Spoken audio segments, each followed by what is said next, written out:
Bonjour chers élèves de la classe de 3e. Aujourd'hui, nous allons traiter un exercice d'application sur les statistiques. Voici l'énoncé. L'enquête sur les âges des élèves d'une classe de 3e a donné le tableau suivant. Le tableau, il est à compléter. Donc, au niveau des âges, il y a des élèves qui ont 11 ans et il y a 4 élèves. 12 ans, 10 élèves, ainsi de suite. Et notre classe a 50 élèves. Tout de suite, on nous demande de compléter le tableau. D'abord avec la fréquence. La fréquence, c'est le pourcentage des élèves par tranche d'âge.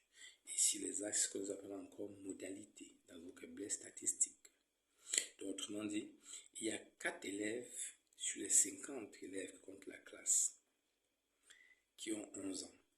Mais si la classe avait 100 élèves, il y aurait combien d'élèves avec 11 ans?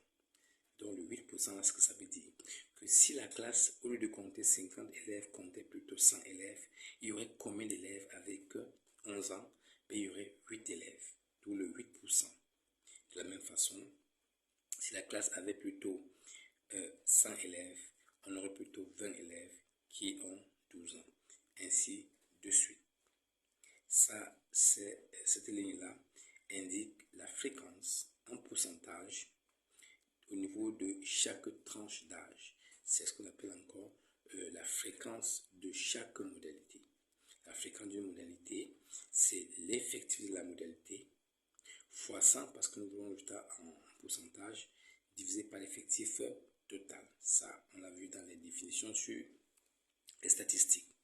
Ensuite, il y a une autre ligne où nous avons écrit ECC. E veut dire effectif. Le premier C veut dire cumulé et le deuxième veut dire croissant.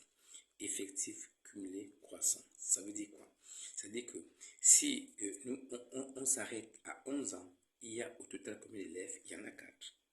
Mais si nous prenons le total d'élèves qui ont 11 ans et 12 ans, on serait donc à 4 plus 10. Et donc, si nous comptons tous les élèves de 11 ans et tous les élèves de 12 ans, on aurait au total 14 élèves. Si nous avançons et que nous comptons tous les élèves qui ont 11 ans, 12 ans et 13 ans, on aura donc à compter 4 plus 10 plus 20, de notre 34. Et ainsi de suite. Et à la fin, on obtiendra donc 50. Si nous comptons tous les élèves de la classe, donc, qui constituent les tranches d'âge de 11 ans à 16 ans, on aura effectivement notre effectif total qui est de 50 élèves. Et si nous commençons par dire notre classe a 50 élèves, bien, dans les 50 élèves, si nous enlevons ceux qui ont 11 ans, il nous restera combien d'élèves? Il nous restera 46 élèves. Mais si à 46 élèves, on enlève ceux qui ont 11 ans et ceux qui ont 12 ans, ça veut dire qu'on a enlevé les 14 élèves. Et donc, lorsqu'on va donc enlever ces 14 élèves, on aura plutôt 36 élèves. Et ainsi de suite. On va voir que si on fait donc ce chemin dans l'autre sens, c'est ce qu'on appelle l'effectif cumulé décroissant. On part de l'effectif total et on revient à l'effectif de la dernière modalité. Voilà comment on a compris ce tableau. Ensuite, après avoir compris ce tableau, on nous demande de préciser quel est le caractère étudié et de donner sa nature. Ce sont des questions classiques. Comme on vous interroger en statistique, c'est les questions qu'on vous pose habituellement. On demande quelle est l'étendue, quel est le mode, quelle est la population, calculer la médiane, calculer l'âge moyen. Et quelle est la fréquence? Autrement dit, quel est le pourcentage des élèves qui ont plus de 11 ans et moins de 15 ans? Donc, les élèves compris entre 11 ans et 15 ans sont les élèves qui ont plus de 11 ans. Donc, ici, on cherche les élèves qui ont plus de 11 ans. Donc là, ils dépassent 11 ans, donc à partir de 12 ans. Et ceux qui ont moins de 15 ans, c'est-à-dire ceux qui ont 12 ans, 13 ans et 14 ans. Dans cette classe-là, il y a combien d'élèves avec 12 ans, combien avec 13 ans et combien avec 14 ans? On connaît l'effectif de ces trois catégories d'élèves-là, dont les âges sont situés entre 11 ans et 15 ans. 11 ans et 15 ans n'étant pas considérés. Ensuite, on a tracé le diagramme en bâton de cette série statistique. Voyons tout de suite la suite de la solution.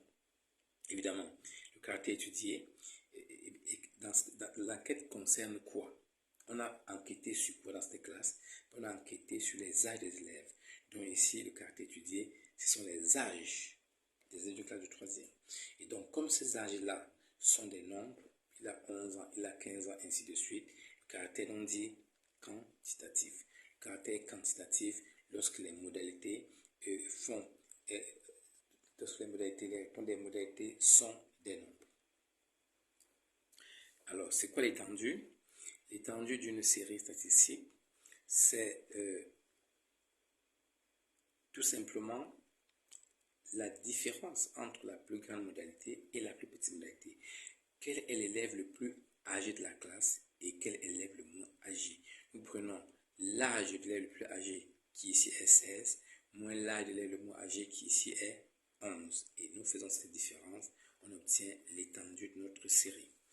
Et le mode c'est l'âge, la tranche d'âge où on a le plus d'élèves. La tranche d'âge où on a le plus d'élèves. Donc, quand nous regardons notre tableau, on voit que au niveau de 13 ans, on a le plus d'élèves. Donc, le mode, c'est bien 13. Et la population ici, l'enquête, on a enquêté sur les âges, mais les âges de qui? Et des élèves d'une classe de 3e. Donc ici, la population, c'est l'ensemble des élèves d'une classe de 3e. On aurait pu faire cette enquête, par exemple, sur l'ensemble de la population d'une ville ou d'un pays. Mais ici, ce sont les élèves d'une classe et c'est ça la population. Et c'est quoi la médiane? Alors, la médiane, c'est une notion qui les rend les élèves, mais on vous explique tout simplement que pour calculer votre médiane, vous comptez le nombre de modalités. Et si vous comptez le nombre de modalités, on va donc constater que ici, les tranches d'âge, on peut revenir rapidement dessus.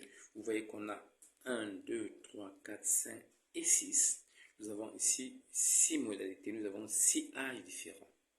Donc, quand nous avons calculé la médiane, nous allons chercher le milieu et chercher la moyenne des deux valeurs médianes. Donc, voyez-vous, quand nous avons 6, la moitié c'est 3. Donc, entre la troisième valeur et la quatrième valeur, la médiane va se trouver exactement au niveau du centre d'intervalle.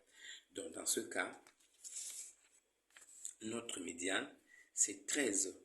13 qui est la valeur de la troisième modalité, donc, qui est 13 ans, plus 14, qui est la quatrième, que divise par 2.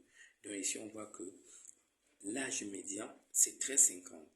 Et remarquez que 13,50 ici ne fait pas partie des âges. On n'a pas un élève qui a 13 ans et demi. Oui, ça c'est bien possible. La médiane peut ne pas être une modalité. Ça c'est bien possible. Dans le cas où on avait le nombre impair de modalités, on devait seulement aller prendre la valeur centrale. C'est-à-dire, si vous avez par exemple 5 modalités, vous prenez la troisième modalité, bien la troisième modalité va donc constituer votre médiane. Voilà maintenant, en ce qui concerne la moyenne, mais la moyenne est plus facile. On va multiplier les élèves qui ont 11 ans par l'effectif des élèves qui ont 11 ans, additionner à ceux qui ont 12 ans par l'effectif, ainsi de suite, et tout ça divisé par l'effectif total, et on aura l'âge moyen. Donc ici dans la classe, l'élève moyen a à peu près 13,16 ans. Évidemment, il n'y a pas de 16 ans, c'est une valeur approchée qu'on pourrait interpréter en disant que dans cette classe, l'élève moyen, l'âge moyen est à peu près 13 ans. On pourrait interpréter ça comme cela. Maintenant, nous pouvons tracer le diagramme. D'abord, avant le diagramme, nous allons déterminer la fréquence ou le pourcentage des élèves qui ont plus de 11 ans et moins de 15 ans. Donc, on prend l'effectif des élèves qui ont 12 ans, qui ont 13 ans et qui ont 14 ans. On les additionne, on multiplie le tout par 100 et on divise par l'effectif total. Et on voit donc que 67% des élèves ont des âges qui dépassent 11 ans et qui n'atteignent pas 15 ans. Donc ceux qui ont 12 ans, 13 ans et 14 ans. Vous voyez maintenant ce qui concerne le diagramme en bâton. Le diagramme en bâton, comment est-ce qu'on le construit? On fait donc justement un repère. Et Notre repère a donc deux axes. L'axe des âges, donc l'axe des modalités, c'est ce qu'on appelle communément l'axe des abscisses. Ici, on ne prend que le côté positif, puisque les âges sont des nombres positifs. Et l'autre axe, qu'on appelle comme l'axe des ordonnées, c'est l'axe sur lequel on va poser nos effectifs. Ici, on pose les effectifs.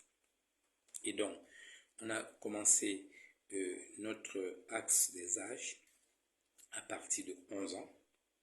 11 ans, donc nous commençons notre axe ici à partir de 11 ans. On a laissé un espace pour expliquer, bon, ben écoutez, on tient compte de notre diagramme à partir de 11 ans. On aurait pu commencer à faire une graduation peut-être de 1, 2, on n'aurait pas l'espace pour faire ça. On a tout à fait le droit de faire ça. Donc nous commençons ici avec 11. Donc à partir de 11, nous on fait la graduation. À chaque 1 cm, ça correspond à 1 an. Donc ça fait 11 ans, 12 ans, 13 ans, 14 ans, 15 ans, 16 ans, 17 ans, ainsi de suite. Mais comme l'élève le plus âgé a 16 ans, on peut s'arrêter à 16. Et au niveau de l'axe des ordonnées, on a donc commencé par 2. Et à partir de 2, nous avons à chaque 1 cm 2 effectifs. Donc 2, 4, 6, ainsi de suite. Et on va donc trouver que puisqu'on a ici, nous regardons et on a bien vu que le plus grand, quand nous revenons sur notre tableau, on a bien vu que l'élève, le nombre d'élèves qui à 13 ans était 20. Donc le plus grand nombre, le plus grand effectif c'est bien 20. C'est pour ça que notre axe des ordonnées est gradué jusqu'à 20. Maintenant, comment est-ce qu'on fait? Bien, 11 ans. Il y a combien d'élèves avec 11 ans? Il y a 4. Donc l'effectif 4 est là. Nous faisons simplement un trait qui part de 11 jusqu'à 4. Donc on trace dans ce trait et ça c'est le premier bâton. Et de même, 12 ans, il y a 10 élèves. 10 élèves ont 12 ans. Combien d'élèves ont 12 ans? Pour 12 ans, on a 10 élèves. On les effectue ici. On trace donc un bâton de 12 jusqu'à 10. On fait la même chose pour ceux des élèves qui ont 13 ans. Il y en a 20. Ça correspond justement à l'effectif, le plus grand effectif. Et donc le 13, on l'a dit, ça correspondait à notre modalité. On peut évidemment trouver la modalité sur notre diagramme. Et ainsi de suite. Et vous voyez bien que le bâton le plus long, c'est le bâton qui part de notre mode. Donc, le mode ici, qui est 13, on le retrouve bien et bel et bien sur le diagramme bâton, y compris le bâton le plus long. Évidemment, le bâton le plus court correspond justement aux élèves les moins âgés. Donc, pour les élèves qui ont 16 ans, on n'a que 2 élèves. Et ce bâton le plus court. Donc, voilà, chers élèves, comment on peut représenter ce diagramme. Et si vous comprenez bien ce diagramme, vous comprenez qu'on peut bien vous donner un exercice à partir de ce diagramme et par simple lecture, vous allez constituer votre tableau d'effectifs et fréquences. Merci pour votre attention et à la prochaine.